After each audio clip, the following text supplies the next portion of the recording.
Hi అండి, ఈరోజు రొయ్యలతో మీకు ఎలాంటి రెసిపీ చేస్తానో చూపిస్తాను. చూడండి, ఇవి కేజీ రొయ్యలు. వీటిని 2 భాగాలుగా చేసేసుకున్నానండి. కొన్ని రొయ్యల్ని మాత్రం పచ్చడి పెట్టేద్దామని పక్కకు పెట్టేసుకున్నాను. కొన్ని రొయ్యలు కూరకు ఉంచేసుకున్నానండి. ముందుగా మీకు పచ్చడి ఎలా పెట్టాలో వీడియో చూపిస్తాను. తర్వాత రొయ్యల కూర వీడియో పెడతానండి. ముందుగా మనం రొయ్యల్ని పచ్చడికి విడిగా తీసుకున్న రొయ్యల్లో కొంచెమంత పసుపు, కొంచెమంత ఉప్పు వేసి మొత్తం కలిసేలాగా కలిపేసుకుందామండి. చాలా కొన్ని తీసుకున్నానండి నేను పచ్చడికి. మామూలుగా పచ్చడి ఊరికే పెట్టేసుకుందామనేసి రొయ్యల కూరకు మాత్రం ఎక్కువ రొయ్యల్ని తీసుకున్నాను. ఇవి కేజీ రొయ్యలండి. మనం 2 కేజీల రొయ్యల్ని వలిపిస్తే మనకి కేజీ వచ్చాయండి. చూడండి, ఇలా ఉప్పు పసుపు వేసి కలిపేసుకున్న తర్వాత మూత పెట్టేసి ఒక హాఫ్ అన్ అవర్ అలా ఉంచేసుకోవాలి. చూడండి, హాఫ్ అన్ అవర్ అయిపోయిన తర్వాత వీటిని మనం ఒక నాన్ స్టిక్ బాణీ తీసుకొని అందులో వేసేసుకొని ఉడికించుకోవాలండి. మనం వేరే వాటర్ని విడిగా యాడ్ చేయాల్సిన అవసరం లేదు. ముందుగా రొయ్యల్ని తెచ్చుకున్న తర్వాత మనం ఉప్పు పసుపు వేసేసి 4-5 సార్లు నీట్గా కడిగేసుకుంటాం కదా. కడిగేసుకున్న తర్వాత వాడేసుకొని పచ్చడికి చేయాలంటే వాడేసుకోవాలి. ఉప్పు పసుపు వేసి కలుపుకుంటే కొంచెం వాటర్ అనేవి వస్తాయి కదా, ఆ వాటర్తోనే రొయ్యలు అనేవి చక్కగా ఉడికిపోతాయి. చూడండి, వీటిల్లోకి వాటర్ ఎలా వచ్చేసిందో. రొయ్యలు కూడా మనకి దగ్గరగా అయిపోయాయి. చూడండి, మూత పెట్టేసి లో ఫ్లేమ్లో పెట్టేసి చక్కగా వాటర్ అంతా ఒక్క చుక్క కూడా ఉండకుండా ఇనిగిపోయేలాగా ఉడికించుకోవాలి. ఇంకా కొంచెం వాటర్ ఉందండి, కొంచెం సేపు ఉడికించుకున్నామంటే సరిపోతుంది. చూడండి, ఇప్పుడు ఇలా కొంచెం కూడా వాటర్ లేకుండా ఉడికిపోయాయి. వీటిని మనం పక్కకు పెట్టి చల్లారనిద్దాం.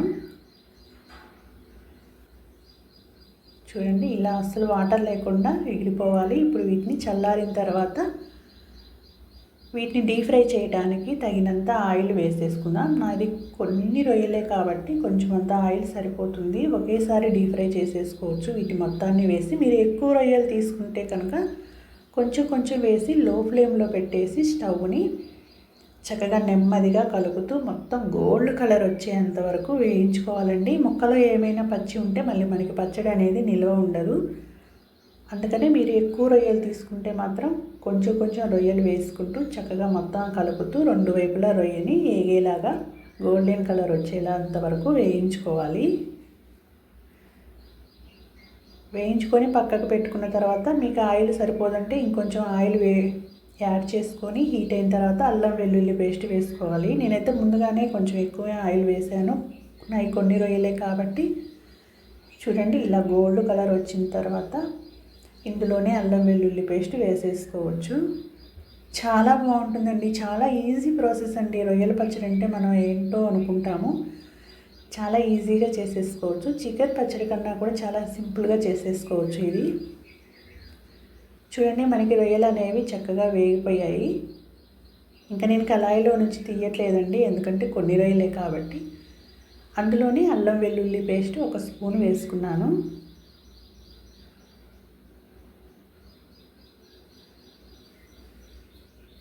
అల్లం వెల్లుల్లి పేస్ట్ పచ్చి వాసన పోయేంత వరకు చక్కగా వేయించుకోవాలి. ఎటువంటి పచ్చి ఉండకూడదండి. నెమ్మదిగా ఇలా కలుపుతూ చూస్తూ అల్లం వెల్లుల్లి పేస్ట్ని మొత్తం వేగిపోయిన తర్వాత ఇందులో మనం తగినంత ఉప్పు వేసేసుకోవాలి. మీరు రొయ్యల పచ్చడి ఇలా కనుక చేసుకుంటే మనకి సంవత్సరం వరకు కూడా నిల్వ ఉంటుందండి. చాలా టేస్టీగా ఉంటుంది.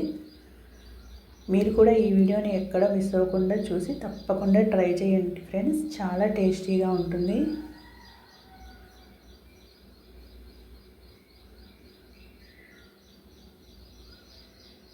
చూడండి, మనకి అల్లం వెల్లుల్లి పేస్టు రొయ్యలు అన్నీ చక్కగా వేగిపోయాయి. ఇందులో తగినంత ఉప్పు కూడా వేసేసుకుంటున్నాను.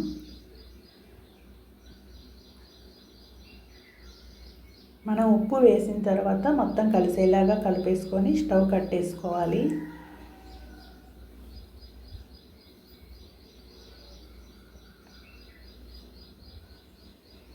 మీలో ఎంతమందికి రొయ్యల కర్రీ కానీ రొయ్యల పచ్చడి కానీ ఇష్టమో నాకు కామెంట్ చేయండి ఫ్రెండ్స్.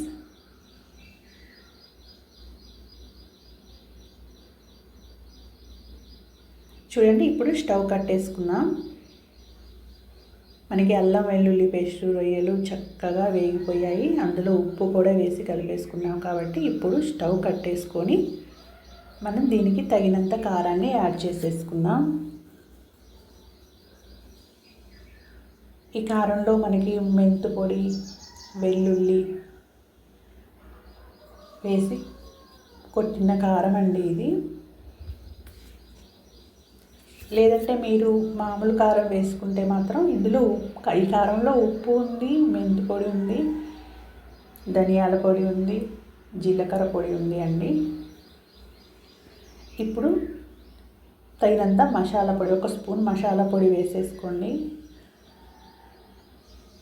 మీరు కనుక మామూలు కారం వేసుకుంటే ఈ పచ్చడిలో కొంచెం మెంతుల్ని వేయించి ఆ పొడిని వేసేసుకోండి. ఇప్పుడు పచ్చడి మొత్తం కారం వేసిన తర్వాత కారం మసాలా వేసి కొంచెం సేపు చల్లారిన తర్వాత మనకి ఒక నిమ్మకాయ రసాన్ని యాడ్ చేసుకుందాం. అంతేనండి, చాలా ఈజీ ప్రాసెస్లో మనకి ఎంతో టేస్టీగా ఎన్నో రోజులు నిల్వ ఉండే రొయ్యల పచ్చడి రెడీ అయిపోయింది ఫ్రెండ్స్. మీరు కూడా ఇలా తప్పకుండా ట్రై చేసి ఎంజాయ్ చేయండి. చూడండి, ఇది మనకి సంవత్సరం వరకు కూడా ఇలాగే ఉంటుందండి. చాలా టేస్టీగా ఉంటుంది. ఫ్రిడ్జ్లో కూడా పెట్టాల్సిన అవసరం లేదు, బయట ఉన్నా కూడా చాలా టేస్టీగా ఉంటుంది. మనకి రొయ్యల పచ్చడి పెట్టిన రోజు కన్నా ఒక 2 రోజుల తర్వాత తింటే చాలా బాగుంటుందండి. మీరు కూడా తప్పకుండా ట్రై చేసి ఎలా వచ్చిందో నాకు కామెంట్ చేయండి ఫ్రెండ్స్.